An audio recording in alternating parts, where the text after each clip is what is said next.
Hey everyone, welcome. Now, if you own a home in Northeast Ohio, you already know that our weather doesn't just happen, it basically attacks us. I mean, we can literally experience all four seasons on a random Tuesday, right? So today, we are going through the ultimate survival guide to protecting your home from the harsh, totally unpredictable Fairview Park climate. In this explainer, we're going to look at the exact science of why local roofs fail, how to actually fix them, and how you can confidently navigate the massive investment that is your roof. So, can your roof survive Lake Erie? Honestly, it's probably the single most important question you can ask about your house. For this to make sense, we really need to frame our local climate as the primary antagonist of this story. Lake Erie is a beautiful neighbor, sure, but it is constantly testing your home's biggest defense system. Your roof isn't just sitting up there looking pretty, it is actively fighting a year-round, non-stop battle against some of the absolute most aggressive weather patterns in the entire Midwest. Okay, let's dive into this, because this dual threat is just relentless. On one side, we've got brutal winter freeze-thaw cycles. And then, on the exact opposite end of the spectrum, we have intense summer UV exposure. It's not just the extreme cold or just the extreme heat. It's the wild swing between the two that constantly assaults our roofs. Your shingles are practically doing gymnastics year-round, expanding and contracting. And that accelerates their aging process so much faster than if you lived, say, down south. So here's our roadmap for this explainer. We'll start with the lake effect weather threat, then look at common Fairview Park roof failures. From there, we'll weigh whether to repair, restore, or replace. Then we'll walk through the actual roof replacement process, and finally, we'll break down the costs and warranties. All right, Section 1, the lake effect weather threat, our climate villain. To truly understand roofing around here, we really have to treat the weather like a villain. Our climate gives your roof absolutely zero time to catch its breath. Think about it. From November through March, your roof is battling these endless freeze-thaw cycles and massive ice dams. Then, the second the ice melts, boom, spring hits with incredible 50-mile-per-hour wind gusts blowing straight off the lake. And if that wasn't enough, July and August roll around and bring intense UV degradation that literally bakes the asphalt. It is a continuous 12-month cycle of pure environmental stress.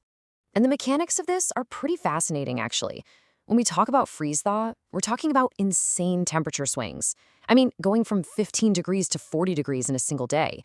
Think about what that does to rigid building materials. That rapid swing forces the whole roof system to expand and contract violently. Over time, this movement literally pulls the roof apart. It leads to severe shingle cracking, separating flashing, and what roofers call nail pops, which is where the nails actually push up and out of the wood decking. Moving to Section 2, common Fairview Park roof failures.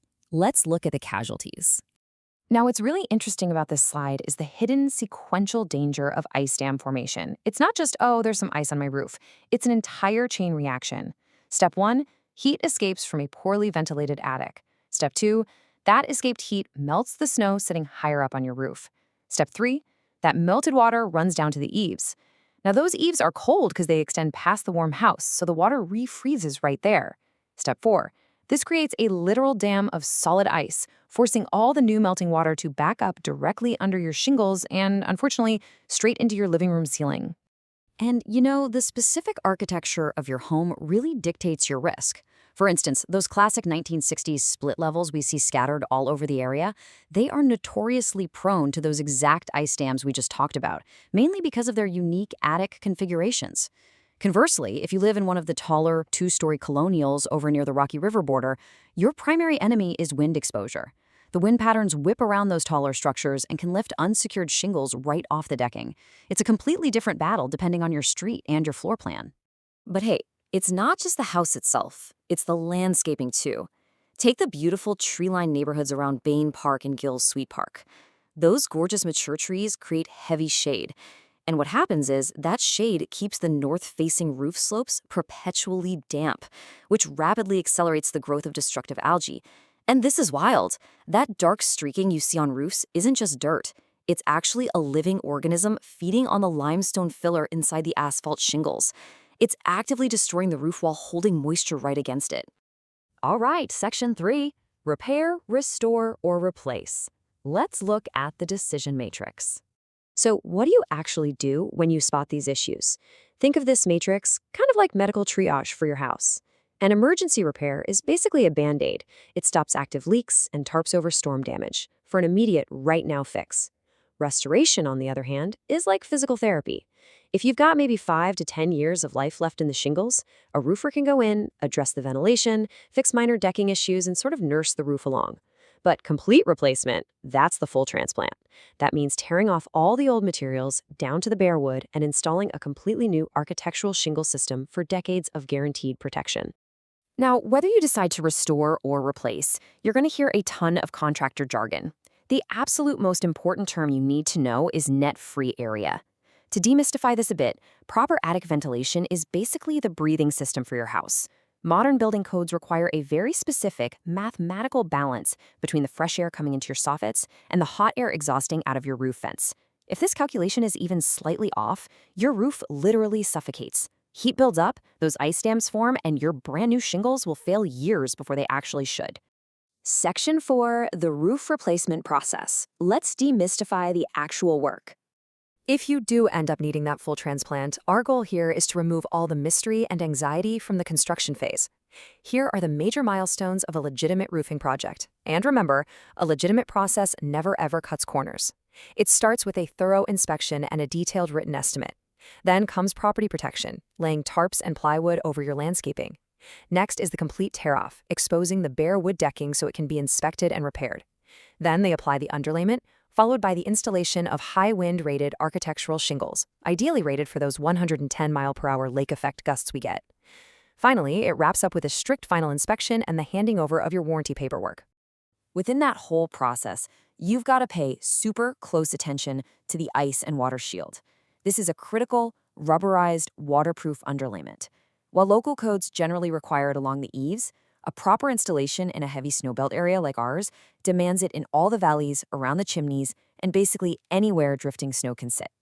Skipping this specific barrier just to save a few bucks is probably the most common contractor shortcut out there, and it almost always leads to catastrophic interior water damage the second winter hits. Which leads us perfectly into Section 5, understanding costs and warranties. Let's talk financials. Let's just tackle the money head on. It actually surprises a lot of homeowners to learn that labor is the largest cost driver in roof replacement. The most expensive part of a new roof isn't the physical asphalt shingles sitting on a pallet. It's the highly skilled labor required to tear the old one off, fix all the hidden structural damage underneath, and install the new system flawlessly so it meets the manufacturer's exact specifications. And this brilliantly illustrates exactly why two houses that look identically sized can have wildly different roofing estimates. It all comes down to these hidden cost variables. If your roof has rotted decking from years of poor ventilation, well, that wood has to be replaced. If you have a super steep pitch, the crews need specialized safety gear and they have to work much slower. Complex layouts with skylights and multiple chimneys, that requires meticulous custom metal flashing work. And if the previous owner just laid new shingles directly over the old ones, actually, scratch that, it's a nightmare, because you are now paying double the disposal fees to tear off multiple layers of heavy asphalts at the dump. So, once the check is finally cut, how are you actually protected? You have to understand this crucial distinction because there are two different warranties at play here. Manufacturer warranties cover the physical shingles against factory defects, but workmanship warranties, which are provided by the contractor, cover installation errors. And here is why this is absolutely crucial.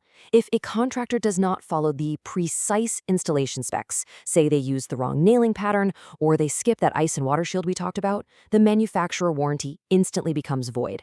Your paperwork means absolutely nothing if the workmanship is flawed.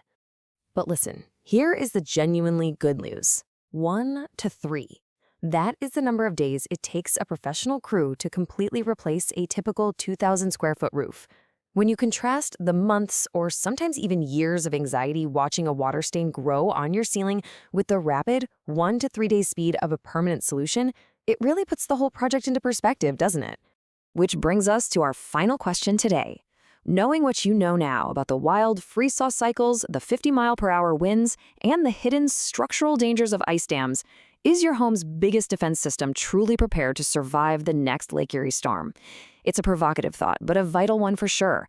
I really hope this explainer has empowered you to look up at your roof with a newly trained eye, understand the stakes involved, and feel ready to take the right steps to protect your home. Thank you so much for learning with us today.